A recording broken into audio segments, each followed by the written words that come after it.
Terve! Tämä on Jani Petterin Facebook-päiväkirja. Ja päivän Facebook-päiväkirjan päivän kysymys on Facebook-päiväkirjassa, että missä voi luistella, mutta ei voi avantouida. Miettikää sitä.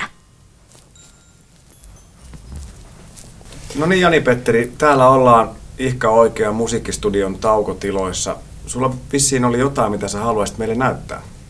Olen oppinut ensimmäisen soinnun kitaralla ja tiedän, että kappaleet voivat perustua myös vain yhteen sointuun. Siksi olenkin jo sitten säveltänyt ensimmäisen kappaleeni ja esitän sen nyt. Sen nimi on Laa.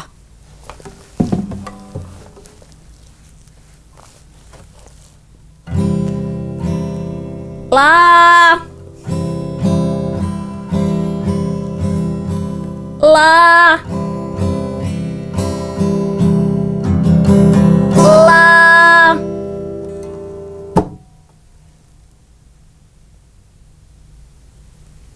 Kiitos.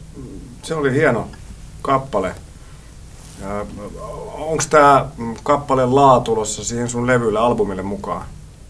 Keskustelin sen tuottajan kanssa aiheesta. Hän ei ollut ihan varma vielä, mahtuuko. Terve! Vastaus Jani Petterin Facebook-päiväkirjan päivän kysymykseen, joka oli missä voi luistella, mutta ei voi avantouida. Vastaus on jäähallissa. Siellä voi järjestää vaikka rock-konsertin tai vaikkapa hyväntekeväisyystapahtuman, kuten esimerkiksi Plan jäägaala, johon olen itsekin menossa. Tule sinäkin.